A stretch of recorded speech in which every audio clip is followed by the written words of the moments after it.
Games you deserve.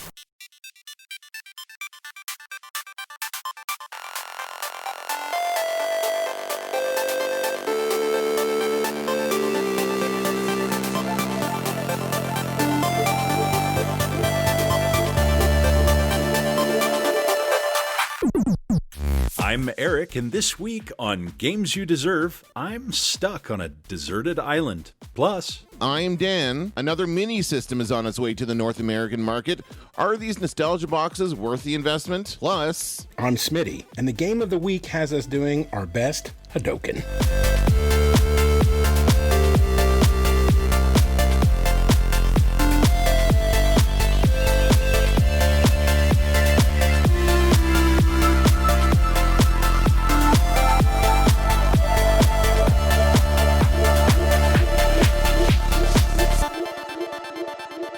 GameStop's never really been great about your used stuff. They give you less than you really want. They charge more than you really want. It's always been kind of the last resort. It's like, I guess I'll turn these in for a few bucks. Well, is there anywhere, I know this is pawn shop. going to be a strange question, but I mean, can they really set the valuation of every single game? Is there no third party, resource that actually deems what's valuable in a grade, ABC, for scratches or something?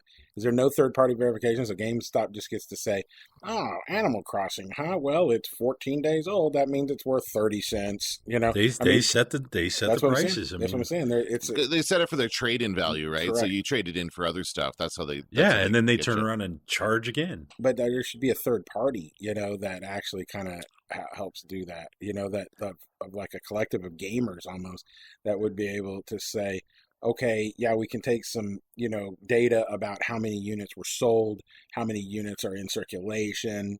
You can maybe get some statistics on playability if there's online. Okay, wait a minute here. But Do you remember Beckett?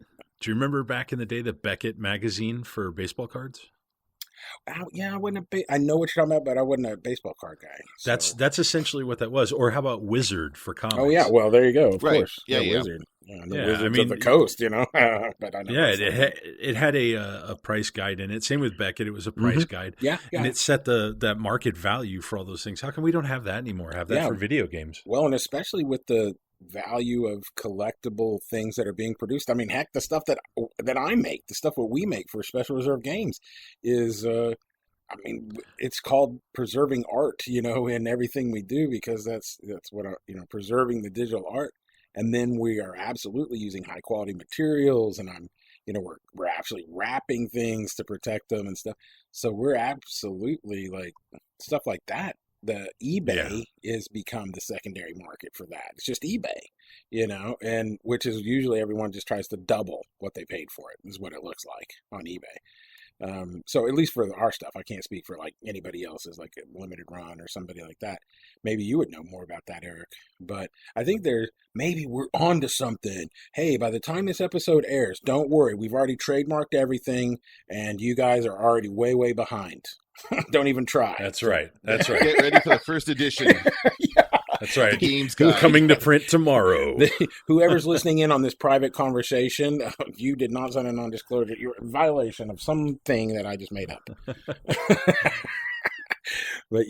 I do like the idea though of creating a guide. That would be well, and I think it should be a something. Community. Not voted on. That'd be kind of weird, but like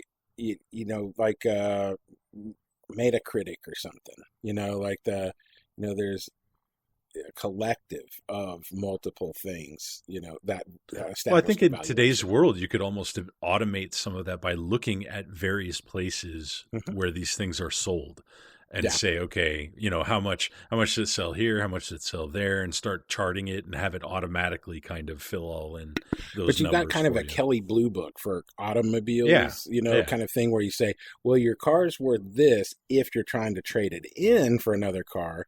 That's your trade-in value. But if you're trying to sell it first party, here's what and so that first party sale is always a few $1,000s more than that trade-in value. So does that mean when my Xbox crashes, I don't get as much out of it? Well, if it's got any colors of rings of death, those are bad. But no, but that would mean So kind of hedging, or not hedging, but kind of, going back to an earlier conversation here about changing with this COVID BS is, what about selling things direct to each other? So I've got a game, so I don't need GameStop anymore. We go through a portal, and that portal, either we could do a pickup from home or some kind of drop off or whatever. And, that way I'm selling direct to you. You pay me through PayPal or Venmo or Zelle or whatever it is, right? And so you've got the option of selling direct to me, and there's a valuation for doing that. And let's just say it's $10. Or if you buy it at a store, the valuation on that game is going to be $15. There's like an incentive for us to cut out the middleman and get rid of the 30% markup. Typically the big buy. No surprise here, guys. People like GameStop and Best Buy and Walmart, they want money. Well, they mark things up, and they take a chunk out of our sales. It's usually that's a 30%. Retail usually takes 30%. That's food out of your daughter's mouth. Well, my whole thing is, it is kind of interesting to say your store would be a big empty shell without 10,000 pieces of inventory in it, right? And all those inventory were made by 9,000 different companies, all around the world.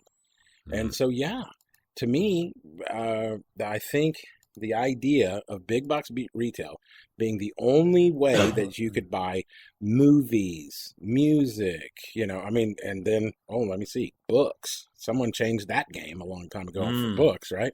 And so I think that idea of big box retail, it has changed in such a way. And then the world of gaming is already so real time, digital download, the DLC downloaded while we're talking, that's how things happen now. And the idea of the physical, tangible good going to a store to buy it new, it's not as important anymore because it's not the only way you can get that tangible physical good put in your hands. So that's, I think there's probably is going to be an evolution of maybe how physical games are distributed. And, I'm not voting for or against GameStop here. I'm not condemning their model in any way. I'm just saying that model of big box retail, to get all that stuff, that's been long dead with the advent of Amazon and delivery, everything. But so I think maybe a more peer-to-peer selling and trading of physical games would be to our advantage as collectors, if we could develop that. So anyway, that was a long way of getting to that point, wasn't it? No, it's a good point. I want to say though that guy's name is also Jeff. Some people call them Jefe. No, that's boss. Hey there, I'm looking to sell my mint condition copy of The Legend of Zelda: Ocarina of Time. What? I'll give you $2 for it. Fine. Can I buy that from you now? Yeah. That'll be $5,000. $5,000? Uh-huh. Okay. 1, 2. All right, so this week I asked the Discord a question, specifically the dog fathers. By the way, if you guys want to be a dog father and get in the know, super secret information from Smitty himself, he'll whisper it. He'll whisper these sweet nothings directly into your ear. Oh no, that's just weird. It is weird, but that's, some people are into that. All you got to do is nitro boost our Discord server, and you too can be a dog father. But I asked him this question. I said, if you were stuck on a deserted island and could have only one video game to play for the rest of your life, what would you choose? Lauren Bacall. No, video game. Sorry. Video game. And now I want to know if anybody came back with well, I guess you have power on this deserted island and you have like electricity. And we're going to assume all the luxuries. Yeah, we're going to assume that it's the best deserted island you've ever been on, and there's internet and power, and you don't have to worry about that. You're not like Tom Hanks in Castaway here. Yeah, what if it only had a Wii on it? Oh, no, that would be terrible. And it didn't have Wii forever. Wii Sports had been erased in the crash. Maybe that's my choice. Yeah.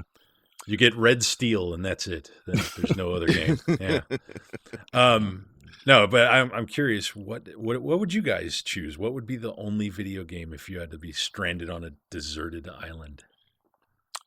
Probably the one that would kill me and take me away from my suffering. So Wii Sports, we're right back to it. I'm gonna go with Scanners, the game. Yeah, that's right. That's a 1980s movie reference. Whatever. Most Your of my head's gonna references explode. are 1980s references. I was always could get lost in Joust forever, and I always loved Joust, and I considered it the hardest game. I could never truly master it, so I always felt like I had to keep playing it to stay good at it. So I don't know, like Joust to me would be fun because it was never ending. There was a never ending challenge. I could never really beat the game, if you will. You know? Yeah. And that was common for a lot of those games in that time, like just kept ramping. It was all about the points. Just get as many points as you can and try and beat your score. That was it. So those games, you could play them infinitely and not have to worry about getting bored. Yeah, can you really beat Joust? I don't think you That's can. what I was saying. No. That's what I was saying. There's no point. Yeah. You could continually you're beating yourself, you know, you're beating your high score. Well, if I'm on a deserted island, I sure as hell am. You'd be beating yourself all day. Oh. Nah, it was right there. It was wide open. That was the idea. I see. We're all dudes. We're all dudes. All dudes here, right? See, for me, I don't know. I thought about like just having a mindless puzzle game like Tetris would be good, but at the same time, I do like a lot of the storytelling aspects of gaming. So for me, I think something like Grand Theft Auto 5 would probably be something I could just keep playing over and over again. Like there's endless playability in that game. Even if you finish everything, you can still screw around in the world and do different things. So yeah, I would go with Grand Theft Auto 5, I think. And you'd feel like you weren't on a desert island. You were in the big city, baby. That's right. You're not going to play San Andreas? Well, I do like San Andreas. I feel like the world of 5 is bigger. Sure. But San Andreas is like a really good... Come on, Vice City. What's wrong with OG? Nothing's wrong with that. Well, the OG is the top-down... A little different. Well, that was Director's Cut. That was 1 and 2, and then Director's Cut 2 London. We actually published that in North America under Gathering of Developers for Take-Two, because Take-Two was our partner in Europe. And so, Grand Theft Auto Director's Cut 2 London. I remember that game. I remember playing that game. And that was the last of the top-down driver, though. The next one was I think Vice you could City. still get it on Steam when they bundle it with other GTA pack, like in a giant pack. I think they still make it available. So yeah. All right. Well, so what's your game, Eric? You stole a little bit of my thunder there. I'm gonna tell you right away because I had two choices in my head. Now I feel like I have to go the other direction. Originally, I was gonna say Tetris because literally, just like that. Oh, I'm sorry. Forever to master, but no, that's okay because my other choice is Super Mario Maker. You're a Mario. That's you. You're right. That is yours. You shouldn't have even contemplated Tetris. What are you talking about? Well, I mean, no, you're right. I mean, you could sit there and just create infinite courses. I debated on whether I should go with 1 or 2. There are definitely improvements on 2, but I think the fact that with the Wii U tablet, you can use the stylus and like place the pieces on the touchscreen. That made the first version in many ways superior. Maybe not in gameplay or whatever, but just the ability to sit there with the tablet. I mean, you can pull the Switch out of the dock and do that, but then I always feel like I want to play with the Pro Controller on a larger screen. So going to handheld for the play portion kind of, but either way, Super Mario Maker, it's infinite Mario. What's better than that? Yeah. It's me, Infinite Mario. I think that needs like a sound effect to repeat, like a repeating sound effect. So it's just infinite. It's me, Infinite Mario, Infinite Mario, Infinite Mario, Infinite Mario. I pulled the Dog Fathers on this, like I said. And so I want to give you guys some of the answers from some of these guys. We're going to call out some of these guys by name because they're great. Yeah, they're great supporters of Special Reserve. They love us. We love them. So kind of going down, and if you guys want to comment on any of these games, interrupt me. Ninja Guy X said Final Fantasy 14. 14. That's my dog sound for the dog fathers. That was For the dog fathers? That's a Yeah, terrible every part. time you say dog fathers, I'm going to go. I'm stepping on my dog's tail. Final Fantasy. Yeah, so Final Fantasy 14. I love the idea of a Final Fantasy game being one of the selections because they can be terribly in depth. You know, you can spend a lot of time on them. Well, then you could just stop right here and just say between 4 answers there, you got 4 drastically really different games. Those are 4 completely different games in all ways. Like Dan goes to story driven, you know. I go to infinite play, you know, never ending kind of thing, you know, whatever. So when I think Final Fantasy, I thought about that, and I thought for me it would be Final Fantasy 7 just because that's the one that really I was obsessed with when it was out. But 14, I hear I've actually never played 14, so I don't know that one specifically, but I hear it's very good. Yeah, it's a good franchise for sure. Yeah, absolutely. Pachuku says Binding of Isaac. Jeez. Okay. Binding of Isaac. That's a pretty much an infinitely replayable game. Edmund McMullen was the guy that developed that, and old Eddie Mac. It's a tough game. Boris Spider says Hollow Knight. That is a great game. My son is playing that right now, and he's obsessed, and it's a very, very good game. Way to go, Boris. It's pretty in-depth. Eat Snacky S'mores and Zimzalabim. 2 different guys. They both chose Bloodborne. Oh, there you go. Bloodborne. And you get that Soulsborne difficulty going on. I was kind of hoping you were going to say they chose Blood Rain, which was made by my former company, Thermal Reality. But I was saying, never mind that.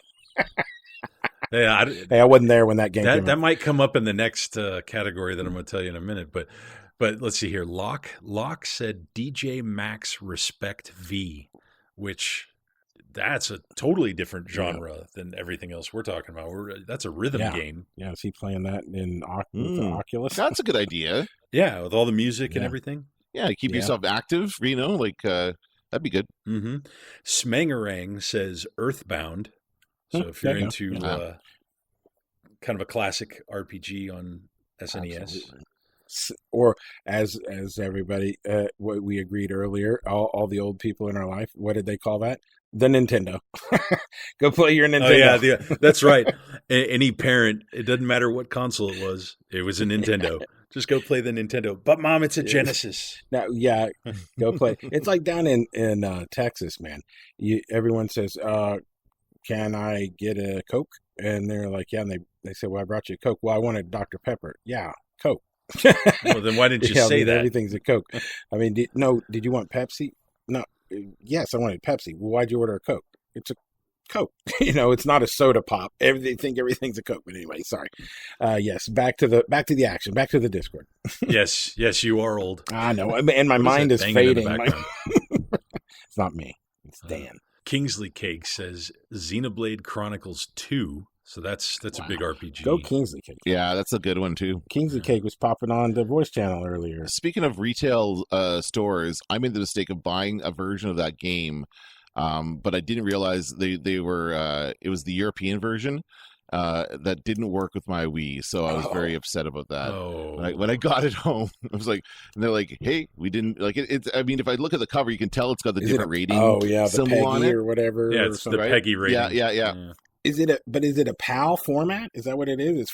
It's formatted for PAL, not NTSC. Yeah, exactly. So and all the voices are British. I did end up getting it to work, but all the voices in it are British, which is weird. And then the last person that commented on their favorite was What's a Mod, and Smitty, you'll appreciate this one. He chose Prince of Persia. Oh yeah, that's a good game. Yeah, good for him. That's definitely a PC classic back in the day. Yeah. Well, and he's a hacker. Oh, he's a hacker PC dude, man. What if you had to watch the movie version of the video game that you chose as well? Yeah. Oh, we're gonna get to so that. You have to watch. We're gonna get to that later. That's that. Yeah, Prince of Persia was not a good movie. I'm going to tell you mine right now. Max Payne. Probably a better movie. All right, so just for fun, I also asked them what would be the worst game to get stuck, and some people took it an interesting direction. So Ninja Guy X said Legend of Zelda: Ocarina of Time. Oh, I was Big going to say Prince of controversy. Persia. Ouch. Ouch. Smangerang brought up some, I think this is an SNES game, and it's called Captain Novolin. Captain Novolin. Do you know that one? I don't even know that game. No, never heard of it. Yeah, that talk about obscure. Locke said Astral Chain, which just came out for the Switch this last year, but their reasoning is that the game got really frustrating to them, and so it would be hell to be stuck with that. Kingsley Cake went for one of my least favorites, Troll and I. I think that was pandering. You think? Yeah, Zimzalabim went for Dragon Age 2. They said that just straight up stunk. Yeah. It's garbage. And then Snare also was pandering to me and said Chicken Range, which I will say is my least favorite Switch game. Oh, my dog just can't help barking at the old Amazon deliveries.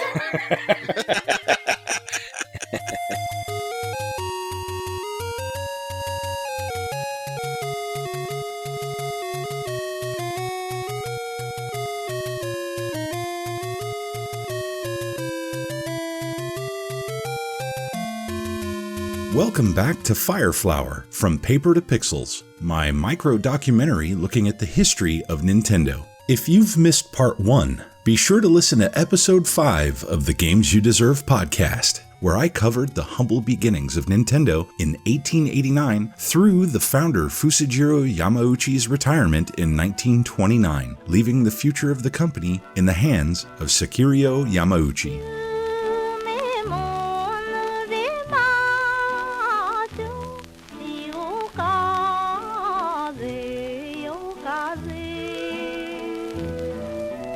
Tucked away on an unassuming street near the Kamo River in the Shimogayo ward of Kyoto Prefecture, Nintendo's new headquarters was under construction. The building, completed in 1930, is styled in the Art Deco design of the era and to this day retains a pair of signs, one in Japanese and one in English, that mark the building with the name of the famous tenant. Nintendo would remain headquartered at this location until 1959. The building is currently owned by an asset management company controlled by the Yamauchi family.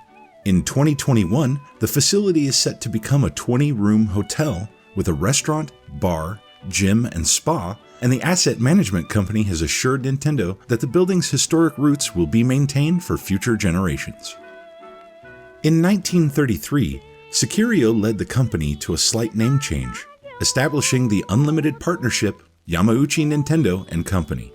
This signified the growth that Nintendo had experienced, becoming largely the most successful playing card company in Japan.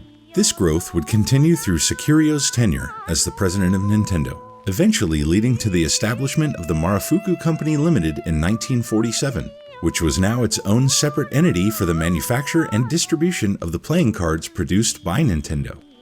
Although most of the 1940s were filled with solid growth for Nintendo, the decade was bookended by unfortunate events. On January 1st of 1940, at the age of 80, Nintendo's founding father, Fusajiro Yamauchi, suffered a stroke and passed away. In 1948, a second tragedy struck when Sekiryo Yamauchi also suffered a stroke and was forced to retire the following year due to his poor health conditions. Although largely a quiet tenure, Sekiryo led Nintendo during a time of early maturation. Nearing his death, Sekiryo handed control of Nintendo over to his grandson, Hiroshi Yamauchi, a mere 21-year-old college student at the time. Sekiryo passed away in 1951, and yet another new chapter of Nintendo was beginning.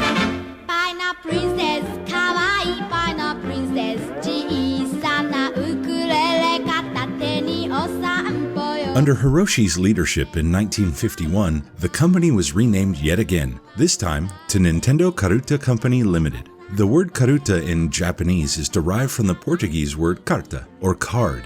2 years later, in 1953, Nintendo became the first company in Japan to begin mass-producing playing cards from plastic. Plastic cards generally have greater durability.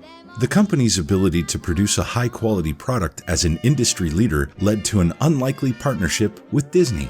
Over 600,000 sets of Disney playing cards were sold by Nintendo in a single year, a tremendous success by any definition, and an early sign of entry into a market for children's toys and games, where Nintendo would continue to find success. But before the eventual turn towards youth entertainment, Hiroshi began to diversify and branch out into other areas of business. The first experiment was the founding of Daya, or Diamond, in 1960. Daya was a taxi service which, although successful, had cost control issues stemming from continuous negotiation with taxi driver unions, whose high salary and benefits demands eventually drove Hiroshi to sell the company, which still operates to this day. The 1960s were about to be a strange decade for Nintendo, and it only gets weirder from here.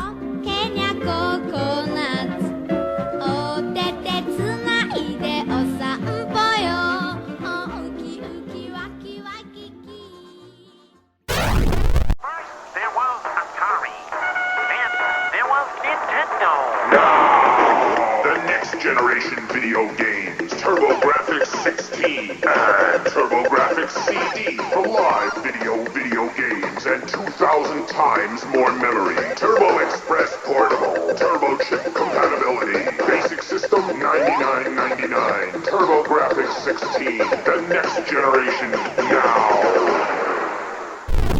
So we were talking about coronavirus earlier, and although the little TurboGrafx-16 Mini has been delayed due to that, they did release the PC Engine Mini in Japan. So they've got their own little mini console version of that that's out and available.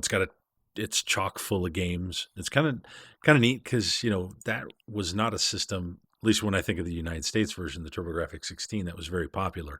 Not as many people got to play that. Hell, there's a lot of people that haven't even seen it. I remember wanting to. I remember seeing the ads for it and going, man, I really want to try that system. Like when I was a kid and watching like the Bonk's Adventure and Splatterhouse and those games. I really did want to try those out, but I did play it at some friends, but I never actually had it myself. Gates of Thunder or Gate of Thunder? I think it was Gates of Thunder. I think was one of the other games on there. Okay. Like a shooter. Lords of Thunder. I'm looking at the list right here. Is it Lords of Thunder? Lords of Thunder, yeah, just like in Thor, the Lord of Thunder. I thought we called them Sparkles. Sparkles. So yeah, that is one of the games here on. I'm looking at the list of the. It was games like a PC shooter, engine. like a space shooter. That came on a disc, I think, that had, or it came built into the system or something with a demo of that, and then it had Bonk's Adventure and Bonk's Adventure 2. All in one thing, like a menu where you could pick from those. I always thought that was fascinating. It's like, oh man, you get 3 of these games all at one shot like that. Well, what's interesting about this mini system is that it's got games from the original system and the CD system. Yeah. And all this stuff all put all together. Like it's got all these games from all these different systems all in one platform, which is kind of cool. Yeah, definitely cool. What do you think about all these mini consoles that are coming out? I mean, there's 2 things, like the PlayAsia, selling that PC Engine Mini thing. It's $99, and so it's just depending from a collectability standpoint, it's kind of one of those things that you say, well, I want the actual hardware, as the collection, and then I think a lot of them are going to be just the games, don't you remember the things that they used to sell? Like I got a lot of them where they were teeny tiny little miniature versions of an arcade game. And it would come with like Pac-Man and Galaga and stuff. And you just plugged it right into the RF or the, they still sell those. Right. And the game's on board and it's just kind of fun. And it's a control. It is the controller. It all comes down to the games, really. It's like, because I would buy 15 of those tiny little plug and plays just because I liked each one of the games. But if they did have one that had 100 games on it, I would buy that too, So, I mean, I don't know. It's just, you got to like the games you be able to play on it. And then I guess it's worth it. And it's very portable. I guess that's the other part. You can literally throw it in your backpack, take it with you, take it with you everywhere. And that also makes it kind of kind of cool. It's not a Switch, like that kind of thing. I don't know. Maybe I'm wrong. Those are the only things I see value in them. I'm not a real collector of that kind of stuff. Well, the only way to get that experience is to have either the real system and have the real games like a collector, or if you don't have, the resources to buy that kind of stuff, you can get one of these things and get, like, for example, the Genesis Mini has 40 games, and get 40 Genesis games on this thing to play, right? And it's a bit of nostalgia. Like, you can play all these cool games you played as a kid. Well, and the really good ones, the like the Genesis one or the ones that Nintendo has put out, they get in with the details, and so the case, yeah, it's just a tiny version of that. It really does look a lot like what you originally had. But I got to tell you, the best thing about it for me when I bought these, as each one's come out, is the controller, because they've pretty much in each instance recreated the original controller, pretty much down to everything. It's the same feel, the same weight, the same buttons. They're so darn close to the original. And that's what, to me, makes a big difference in playing a game, is how that controller feels. Yeah, because you can download, an older Nintendo game on the Switch through their store. You can download the old Mario games, but you're playing it on a Switch controller, and that's not the same as playing it on a Super Nintendo controller if you're playing, like, Super Mario World, right? You want to play that on the original Super Nintendo controller.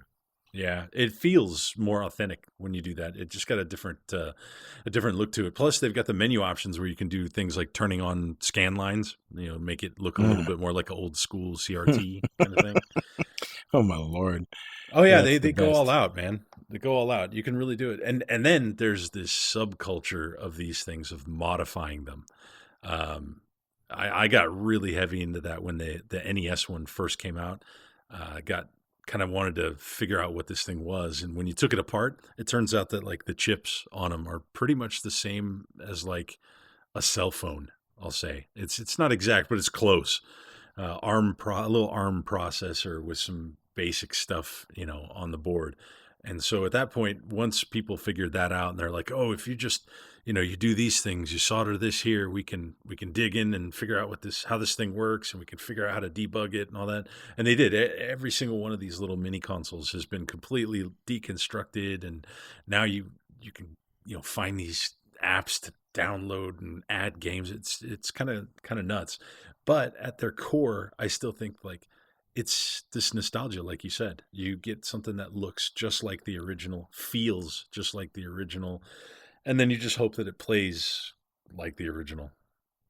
Well, you hope you're as good as you remember being when you played that game. And I'm when not. you were younger. And you never are. And I'm not. No, I'm not that young anymore. Now, the only downside to this is that it is a lot. I mean, I guess what you're talking about there, when they crack it and jailbreak it or whatever, they can add games to it. Is that what they're doing with that? That is what they're doing with that. Yeah. Some of them have some room, some storage on them. So it's too bad that that's the way you have to do it, because I would love to be able to add more games to this without having to go through all that. Right, like, I legally. wish there was a legitimate way to actually buy, like, a download or something, I don't know, and then actually just add more games to the system down the side. I think that's an opportunity they're missing, because they could be selling these games individually as DLC, right, as add-on content. But then you have to put a modem in it or something. Even if it was like bulk, like these things, because they look just like the originals, even if you had a way to stick like a little cartridge that had a memory card on it, where you could just, this one comes with another 10 games, buy that for $20 and, plug that in. I think they did definitely miss the boat on that one. So, what do they expect people to buy a whole new one when they come out with another version with new games? Like, people aren't going to do that. It really hasn't happened. They pretty much, each one has just come out with one exception. I think Neo Geo has come out with multiple versions of that in Japan, and sometimes the game has changed. But pretty much across the board, it's been, here's the NES one, here's the Super Nintendo one, here's the Genesis one, here's the PlayStation one, which, by the way, missed the mark. The PlayStation. Now, you say that. I was just going to say, like, I'm looking at the games here. It actually has Grand Theft Auto. Speaking of that, it has the original Grand Theft Auto, and it has Metal Gear Solid, which is one of my favorite games for the PlayStation. It's got some good games here. It's got some good games there, but there's still some other games that are maybe missing. I'll say Super Puzzle Fighter 2 Turbo. That's weird. That's a weird one. Right. There's some choices that you kind of go, really, and with Intelligent Cube, which is an interesting and unique game, but I don't know. I never found that one to be fun. No. But there's only like 20 games on that one. Yeah, that's not enough. Maybe they felt because the PlayStation was higher up in the tier than assumed Nintendo, they didn't have to put as many games in it, but that's not the case I at don't all. think that's the case. I think the only company that can get away with that and win is Nintendo, just because they've got the entire, brand behind it. So Mr. Driller, this is one of the PlayStation games. Mr. Driller's not bad. Mr. Driller is not bad. You should try that one. Okay, I'll try that. Try that one. I'll go get myself a PlayStation Mini and try that one. Yeah, I don't know how else I'm going to play that. They did not put the analog, the DualShock, as the controller, though. They gave you the original. Yeah, well, that was the original PlayStation controller, That's right? right. So that seems. Yeah. I didn't like that though, because I always thought that the thumbsticks felt really good. It's just a personal preference, though. Everybody, I'm sure there's others that are like, no, if I'm going to play PlayStation 1, I have to have it without those. I think there's probably going to be some more of these that eventually come out. There's some other systems out there that somebody's going to want to do. Hell, Nintendo will probably release a little Nintendo 64 at some point, or a Game Boy version of it or something. So. Now Capcom's going to put out Street Fighter Arcade, every version of Street Fighter ever made. They've already done something like that. Capcom put out it's basically a 2-player arcade controller with the word Capcom as the base. And when you plug it in, you get things like Street Fighter 2 and a few other games on there. Supposedly it's not too bad, but I'm not dropping the kind of money that they want for that one. Yeah. Ken would be very disappointed in you. But yeah, no, it is fun to see that the think what we're kind of zeroing in a little bit on here too is still just, why I enjoyed what I'm doing and what we're all still doing, and the magic of video games is it's video games. By definition, it's on a screen. It's not in your hands. It's not football, baseball. It's video games. I mean, it's a digital platform, but for as far as I can remember, I have a physical association with so many of the different games. Just what we're talking about, the stick, the controller, for PlayStation 1, versus maybe when we were at the arcade talking about track and field, and the pencils and stuff. I have a physical association to the digital experience of video games as far as I can remember. So I just think that's kind of interesting. There's not many other forms like that. Like I could say the first time I saw Star Wars, I remember I stood in line with my mother to go see Empire Strikes Back, but I can't tell you what the seat felt like in the theater, or if I ate popcorn, or what kind of soda I drank, right? There's not it's not that immediate physical association. So I think that is kind of interesting how video games they bridge both worlds, the fantasy and reality all the time. I think that that's why I zero in so much on the idea of the controller, holding the controller in my hand, and it feels so identical to the original, because that you can't replicate. I could go online and I could find a ROM of whatever game I want to play and load up an emulator and do that, right? And I could probably do that for free and find it and whatever. And I get to play the game, and I might even enjoy playing the game. It's not the same as the original experience. That's why the collecting thing is so great, because you can grab a cartridge, grab a controller, plug it in, and have the same experience when you have the physical item in your hand. It's such a deep feeling, right? The texture of the controller, texture of the cartridge. It's part of being human. You know what I'm saying? Right. I think I'm just going to say, because we're tricking everybody with visuals that are absolutely not real in a physical form by any stretch. But it's trickery. It's fantasy, and so I just think it's so interesting how I have always had such a physical connection to digital video games. Round 1, fight! Sonic boom! Sonic boom!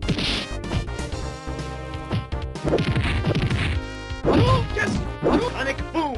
I thought it would be great to choose something that is pretty dear to my heart as a gamer. I think back about arcades, the time that I spent in arcades growing up, and I think that arcades kind of had two major periods. You had the late 70s, early mid 80s, then it kind of fell off for a while.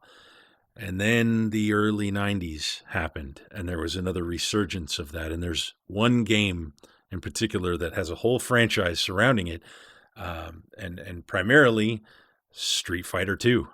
Street Fighter 2 and the entire Street Fighter line, to be honest. What was Street Fighter 1? First of all, let's get that out of the way. Street Fighter 1 by Capcom came out in 1987. Okay, and there were actually two different versions of it. The kind of the more interesting one, I think, was the first one, where each player had a joystick and two buttons, and the buttons were these giant pressure-sensitive buttons, one for kick, one for punch. So you would move your character, whether it was Ryu or Ken, back and forth, up and down, and you would slam your hand on the punch or the kick button, and depending upon how hard you hit it is whether it was light, medium, or hard in the end result. It's just this really wacky thing. It was really hard to play like that, but when they put it into the 6-button format, which is what everybody knows the standard became, then it kind of gained some serious popularity, and they sequeled it in 91, and that gave you so many more characters to play with. Yeah, Street Fighter 2 became a true phenomenon. If you look at all of the various incarnations of Street Fighter 2 over time, it has grossed, and most of this was in arcades, over $10 billion. Think about that for a minute. One franchise. I love thinking about that. Yeah. Yeah.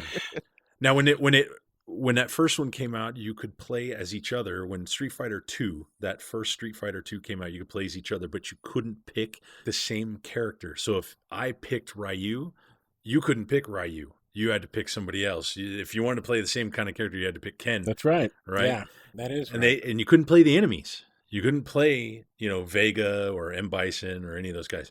So they revised it, and they came out with what we know here of Street Fighter 2 Championship Edition. But Street Fighter 1 they did it on the Commodore 64, right? They had literally every gaming platform ever and every computer type ever has had some sort of Street Fighter game. No, but Street Fighter 1. Street Fighter 1. Yeah. Yeah.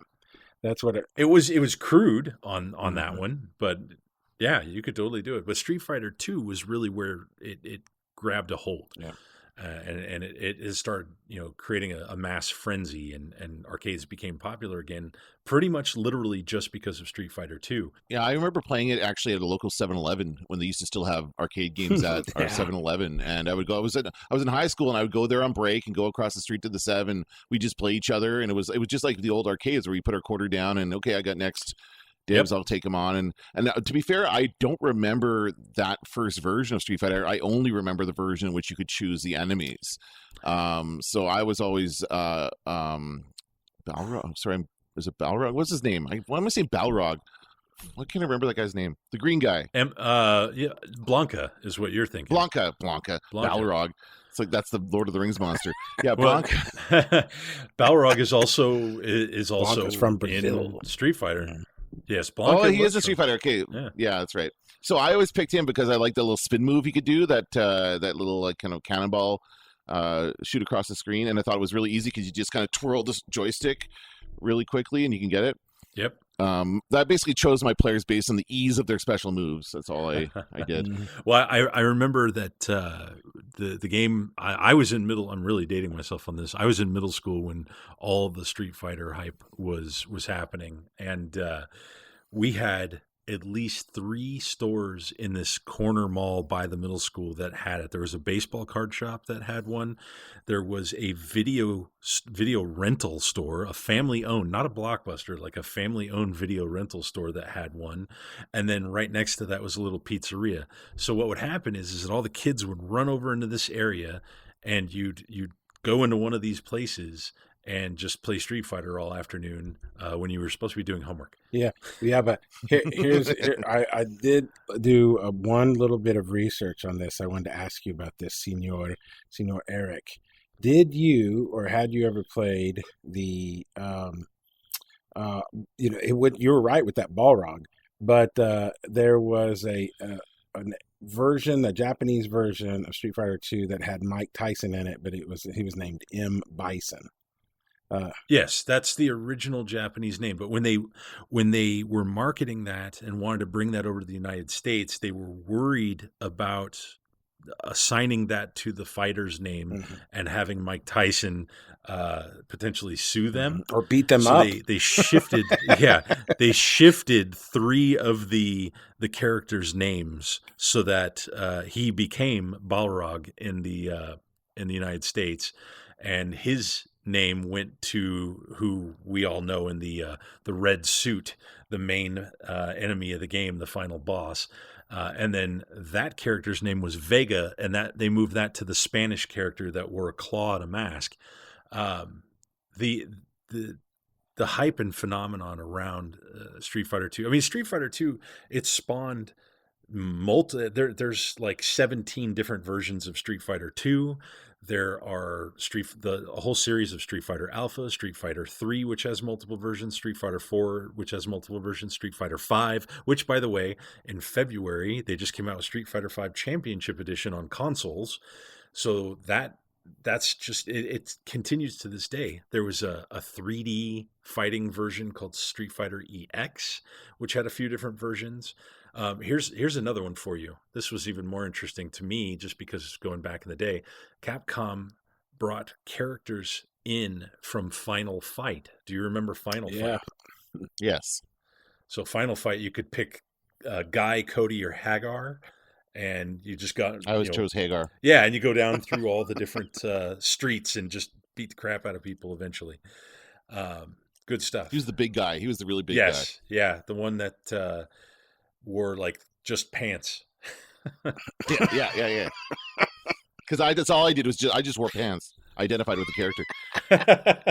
Oh my god! There's also a whole spin-off of Versus series. So Marvel got involved with this and created with Capcom the Marvel versus Capcom series. There's other ones though that came before that, like Street Fighter versus X-Men. And even before that, this X-Men had their own fighting game. Before that, it was X-Men Children of the Atom, if I remember correctly. And Akuma from Street Fighter, Akuma was a hidden character in that. Then there's like other series they spun off, like Super Puzzle Fighter, which I think you mentioned. There was a Puzzle Fighter on the PlayStation Mini. Right. Yeah. Super Gem Fighter. There's Rival Schools, has a character by the name of Sakura, who is a character also in the Street Fighter series. Now, we talk about that. That's all the video game stuff, but Street Fighter was like a massive phenomenon outside of that. And I'm sure you guys remember that probably one of the best, worst movies of all time, the Street Fighter movie. Yeah. Saw that in the theater, man. Now, what did the seats feel like? The seats were hard and uncomfortable, and the popcorn was stale. So you do remember. And still better than the movie. That's right, still better than the movie. Yeah, no, that was a weird one. I tell you, I was excited to see it, and because I not only did I like Street Fighter, but I like Jean-Claude Van Damme. Like, of course, I was excited that they cast him in that. I was like, wow, this is going to be a great action movie, and it just did not turn out to be that at all. You didn't buy Jean-Claude Van Damme as Guile, the American Army guy? No. The American Army blonde surfer guy, like he's like with the strange accent. The beret just didn't fit, you know. It's like that beret doesn't fit. Yeah, no, that was a stretch. But don't forget, Raul Julia was in that bad boy, and I mean, you know, yes. So as M. Bison, he's the one. He'll save anything, you know. Unfortunately, Raul Julia was extremely sick during the filming of this movie. It was one of his last, it might have even been his last movie. It was his last movie, yeah. He had terminal cancer, and the only reason he took the role was because his kids loved Street Fighter so much that he wanted to make them happy, which everybody that was on the set with him said that he put every ounce of energy that he had left into performing for that movie, and he's absolutely one of the best parts of the movie. Absolutely. He's got some great lines. For me, it was just Tuesday. That was a good one. Yes. You don't remember? For you, the day Bison graced your village was the most important day of your life. But for me, It was Tuesday. Get this. This is 1994 when this movie came out. And even back then, worldwide, the movie grossed almost, it's so close, almost $100 million. Yeah. And hold on, it was a Christmas release. It was a Yes, 22nd or something, 23rd. Yeah, it was a Christmas release of that year. So yeah, and that was probably, I don't know. I wonder if how much of a success that was considered in '94. I don't even quite know. Well, that's not bad. Like 100 million is. It's something like the 60th highest domestic movie that year. Oh wow. So, well, I don't know. Well, I didn't see it. What do you mean you didn't see it? No, I didn't see it at the theater. Oh, I was going to say. I didn't see it. I do have one other thing to work in about the movie here. Oh. So the movie also has, so the movie's based on a game, obviously, but they also released a game for the movie. There is Street Fighter, the movie, the game, that came out in the arcades and on some consoles. That is a licensing triple Lindy. Yes, exactly. To be able to wrap that around and then come right back full circle. So what they did for this is, unlike the other Street Fighter games where it was artwork that they used for the sprites, this one, they, much along the lines of its rival Mortal Kombat, they digitized the actors and actresses and use them, their digital images, in the fighting moves for the game. And those were the sprites, with a couple of interesting exceptions. Like Raul, he was not able to do all the fight stuff for the digitization at the time. So what they did was they used a headshot from him in portions of the game, but then the character moves were a totally different actor. But yeah, they digitized people and released a fighting game. It's definitely not the best Street Fighter game in the series. I'll say that. It's not terrible. It's playable, but it's not the best. I'm trying to see if it's available anywhere to watch. I kind of want to watch this movie now. Yeah, I'm sure it's pretty low rating, so it's probably not carried a lot of places. It's a cult classic now, though. I mean, sure.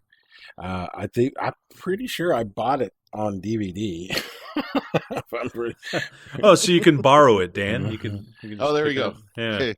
But what I was going to say, going back to one of the things you mentioned about Street Fighter 2 and the configuration of the arcade with the 6 buttons and the different colors too. It was blue, red, yellow, or something. Right? They had, and then I remember going and I don't know, the early 2000s. Everybody had those boards. I forget the manufacturer, the most popular one, that would be playing competitive. They'd be going and taking their own, what is it? Who's the manufacturer of that actual controller board that, competitive Street Fighter and Mortal Kombat players were taking around to different competitions? You know what I mean? It was just like, what the name of that thing? The Hori fight stick type. Is that what it is? Is it your? Well, I mean, there's a number of them. I wanted you to say Hori, not me. Yeah, I bet you did. It was trapping you, but but those I didn't want to call it something incorrect, but I remember how those were customizable, and the kids and the adults that would configure those buttons differently as well, just based on the way your hand, laid on that thing or whatever. And I thought, wow, how amazing is it now that you could, pull that board off? Because remember standing up at the arcade, man, there was only one angle you had on that. And I'm pretty sure part of the, problems I have with at least one vertebra in my back had to have come from the way I stood in front of arcade games to get the right angle on those buttons. But anyway, just once again, another just being strange with my physical ties to all these games.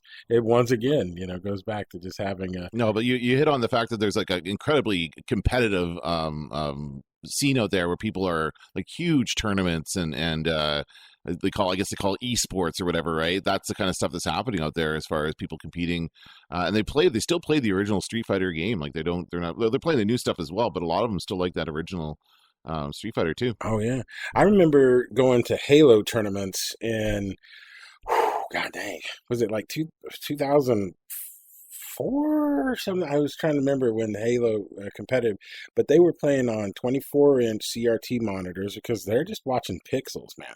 You know, if you didn't have a 24-inch CRT, there was no other thing to play on. That was it. I'm not playing. And then they just sit there, you know, very uncomfortable, leaning forward on a chair, you know. But yeah, that's when I realized, you know, there was a difference, man. I'll tell you, the old CRT monitors, and then the beautiful, you know, 8K stuff that you can play with now.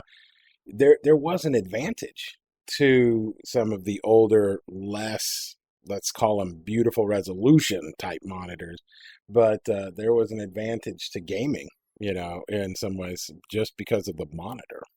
You know, the monitor gave away secrets of the game if you knew what to look for. And so anyway, that's everybody was always telling me, you know, I'm not aiming for a character. I'm just looking at pixels. You know?